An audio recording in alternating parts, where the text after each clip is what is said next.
If I only had $100 to my name right now and I really wanted to start my Amazon reselling business in 2026, this is exactly what I would do. And yes, this is beginner friendly, so if you're watching this video and you're thinking, I am broke, but I'm very interested in starting my Amazon business, then watch this video to the very end. What's up everyone? Welcome back to my channel. If you are new here, my name is Noe, aka Official Noe Silva. I'm a full-time Amazon seller and I've been selling since October of 2023 and I'm still going at it. As you can tell from this video, we have a lot to cover today, and this is going to be a video specifically for beginners who don't have a lot of money to invest but are very motivated to get their Amazon business started. Because let's be real here, who really wants to work a 9-to-5 in 2026? I know not me. So go ahead, like the video, subscribe to the YouTube channel, and let's just get straight into it. And for those of you that are new here, I started reselling on Amazon with only a few $100s, not thousands. Mind you, I was also working 2 jobs, a warehouse job and a delivery job, and I had no experience with any type of online business whatsoever. Fast forward to my first year selling on Amazon and I was able to make 6 figures in sales, and fast forward to now and I'm on track to hit $500,000 in sales, all from just starting. And remember, this is all from starting with a few $100s, not thousands. And the thing is, I'm still using a bunch of the basics that I used back in 2023 when I first started. So if I had to restart with only $100, I would not overcomplicate anything. I would stick to the basics and keep it simple. Step number 1 would be to start with online arbitrage. Online arbitrage, for those of you that don't know what it is, it's basically just buying products from your computer from stores like Target, Walmart, Kohl's, the list goes on and on. Basically buy a product for cheap and then you sell it for a higher price on Amazon, and that is how you generate profit. You're gonna wanna make sure that you get the SellerAmp app, because honestly, if you don't have that app, if you don't have the software, it is gonna be really hard to know if the product is actually gonna sell. And the last thing you wanna do, especially if you only have $100 to your name, is spend your $100 on a product and then it never ends up selling, or it ends up giving you issues in the future. SellerAmp will let you know all the data, that way you're not buying something blindly. So if you don't have SellerAmp, go to the link in my description. It gives you a 2-week free trial. There's no reason why you shouldn't have that software to begin with. So why start with online arbitrage, you guys might be asking. Number 1, you don't need a brand, which means you don't have to promote your product. Number 2, you don't need marketing, so you're not gonna have to spend any money on ads. Number 3, you're not gonna need a big purchase order from a wholesaler or a distributor. And number 4, you're not gonna need to waste your time driving to the stores, scanning products, hoping that something's gonna sell. You're gonna know right away as soon as you go on your computer and as soon as you look up a product with SellerAmp. There are so many online websites that you're gonna be able to source products from, so it's not gonna be limited compared to retail arbitrage, which is when you actually have to drive to the store and scan products. And then a lot of the times when you drive to the actual physical store, you're most likely not gonna be approved for the actual brand, especially if you're a complete beginner. So that is a big misconception that a lot of beginners have. They think that they could just drive to the store, scan something, and automatically find something profitable. That is unfortunately not how it works. So step number 2, I would start with FBM and not FBA. If you only have $100, it is going to be very difficult to start FBA, especially if you're a complete beginner who does not have any idea of how to ship out a FBA shipment. And if you don't know the difference between FBM and FBA, let me explain it real quick. FBM stands for fulfilled by merchant, so that means you buy the product. Once you have the product in hand, you hold the product, and until you get a sale, that is when you ship it out to the customer. So instead of shipping it to the warehouse, you would ship it directly to the customer. So kind of similar to eBay, Poshmark, or all these other marketplaces where you could sell products online. FBA stands for fulfilled by Amazon, which means that when you buy the product, you would ship it to the Amazon warehouse. Once Amazon receives the product, they're going to be holding the product for you at their warehouse. And whenever you get a sale, they're going to be the ones that ship it directly to the customer instead of you shipping it to the customer. FBA also has more fees because they're the ones that are packaging the item for you, they're holding it for you, and they're essentially doing a lot of the work for you, which means that it's not ideal to do FBA, because if you only have $100, you're probably going to want to save some money on fees. This does not mean that you can't ever do FBA. You could always switch over from FBM to FBA, which honestly I think is a lot better as a beginner. For me personally, I actually started off doing FBM as well, so I didn't do FBA right away. I did FBM for my first 2 months, and then eventually once I got the hang of it, once I got some more sales on my account, and once I got more comfortable with the Amazon dashboard, that is eventually when I switched over to FBA. So to summarize this, here is why FBM is better to start off as a beginner. Number 1, there is no Amazon storage fees, which means that you don't have to worry about paying for storage, because obviously you're going to be the one that holds the product at your house until you get a sale. Number 2, there is no inbound shipping cost. cost. You still have to pay for the product to get shipped to the customer, but a lot of the times you can just make the customer pay for it depending on the product. Number 3, you don't have to wait weeks to get a sale from Amazon. With FBM, it usually is a lot faster in terms of turnaround time when you do get that initial sale, because you could list the product and literally get the sale the next day since you already have the product in hand. And number 4, which honestly I think is the main reason I would choose FBM over FBA, especially as a beginner, is that it is not as complicated to ship it out to the customer. So whenever you're creating an FBA shipment, I could tell you right now, it is a lot more complicated than FBM. FBM is pretty straightforward. You buy the shipping label, you ship it out to the customer, but FBA, you do have to do a lot more labeling. You do have to create an FBA shipment. And a lot of the times for a complete beginner, that could just completely overwhelm you. And remember, you don't always have to be doing FBM. That's usually just for beginners that don't have a lot of money. It's an easier way to get started. Eventually, you do want to switch over to FBA because that's going to be the way to scale, and you don't want to be a slave to your own business. I think the whole point, the whole reason people want to start Amazon FBA in the first place is because they know that Amazon will help them out with all the shipping and the managing of products. So eventually you could switch over. Okay, so step 3, this is what I would actually buy. So right away, obviously you do not want to buy expensive items. If you only have $100 to invest, there is no reason for you to be buying something that's expensive. I do a lot of shoes and clothing, and sometimes for me, a shoe might even cost me up to $100 per product. So that means if I buy 10 shoes, that would be $1,000 on a purchase order, all because I'm choosing to go with an expensive item. Now, obviously I've been selling for a little while, so that would make sense for me, but if you're a complete beginner who only has $100 to start with, it would make 0 sense to make a big purchase because you'd basically be blowing all your money right away. I would personally recommend the product that is lightweight. So first of all, make sure that it's lightweight. You don't want to be buying something that's really heavy, because if you buy something that's really heavy, it is going to cost you more to ship it out. You also want to make sure that you're buying something that's around or under $15. Anything under $15 is going to be a lot better than buying something that's over $20, $30, $40. That way you could spend money on more products instead of wasting all your money on just one product or maybe just 2 products that are pretty expensive. I would also not buy anything that is fragile, so make sure that it doesn't have glass, make sure that it can't break easily. That way you don't run into any issues with the customers. In terms of categories that I would recommend you go for, I would say books and groceries are going to be easily the best ones to start with. They're usually a lot cheaper, so they don't cost a lot of money, and they're also a lot easier to get ungated. If you don't know what ungated means, it basically just means getting approved, because when you do start selling on Amazon, you are going to have to get approved for a bunch of brands, but obviously the books category and the grocery category is going to be a lot easier to just start selling right off the bat. So step 4, here are some free tools that you could start using that are not going to cost you any money. There is so much free information out there and free tools that you could already start using without having to pay any money. So there's no reason and no excuses for you guys to not start your Amazon business. So the first thing, and I've already talked about this earlier in the video, is SellerAmp. SellerAmp is going to be the most crucial software you're going to need to actually learn how to find products, and it actually does give you a 2-week free trial. If you do want to get that free trial, go to the link in my description and you'll automatically be able to start right away without paying for the monthly subscription, because like I said before, it gives you that free trial. One of the ways that you could save money on boxes is just reusing Amazon boxes. So if you actually have an Amazon Prime account, a lot of the times you throw away the boxes, you don't really care for the boxes that they come in, but in reality, you could just reuse those boxes and then just,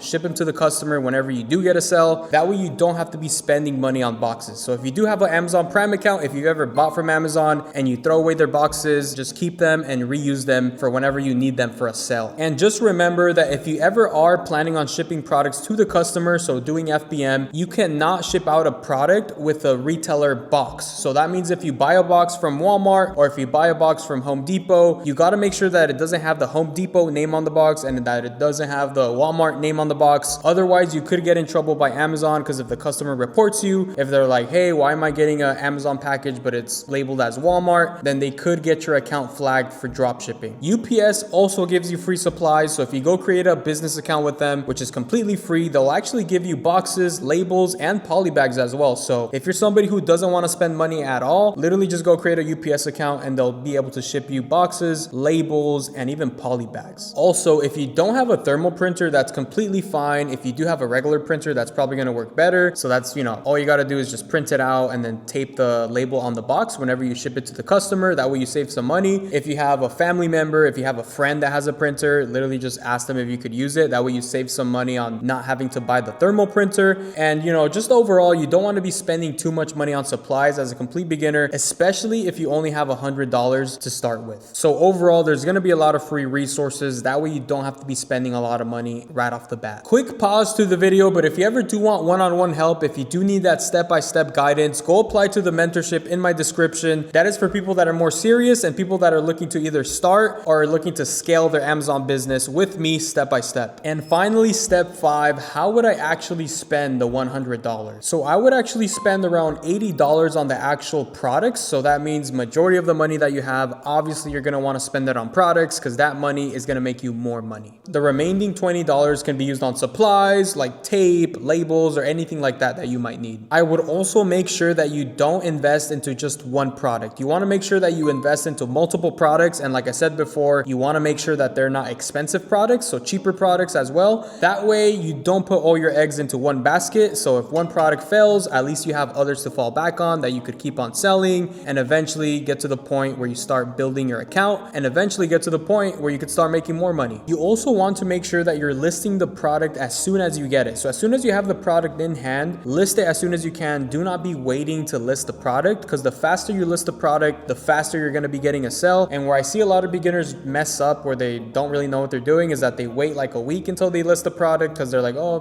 maybe it's going to sell better on the weekend. You'd be surprised how fast your product could sell. There's a lot of people out there that list the product and then literally the next day they already sell out. You also want to make sure that you're reinvesting everything back into the business. So the first few months, you're not going to want to take out anything for yourself. You're going to want to make sure you keep on reinvesting into products. That way you could keep on growing faster. The more money you take out for yourself, the slower you're going to be growing, but the more you keep on reinvesting into the business, the much faster you're going to be growing. And honestly, I do think that's one of the main reasons a lot of beginners quit. It's because they don't reinvest the money back into the business. At the end of the day, you want to be growing faster, so you want to treat this business like your baby. You're literally going to, watch it grow, watch it go from $100 to $500 to $2,000, and eventually get to the point where it could replace your job. It's the sellers that reinvest everything back and don't take a penny out of the business that are the ones that end up succeeding a lot faster. But finally, if you want to take anything from this video, I would say the main thing that you got to focus on is just starting. Once you create your Amazon account, once you start looking for products, once you get Seller Amp, you're going to gain the confidence to want to take it to the next level. But the main thing you need to do is actually just start. But that's going to be it for today's video, guys. I really hope I motivated you guys to get started. And if you guys ever do need any more help, like I said, feel free to go subscribe to the YouTube channel. I am going to be posting a lot more videos soon, and I look forward to seeing you guys next time. If you do comment FBA on this video, you will be put in a giveaway. See you guys later, and thank you so much for watching.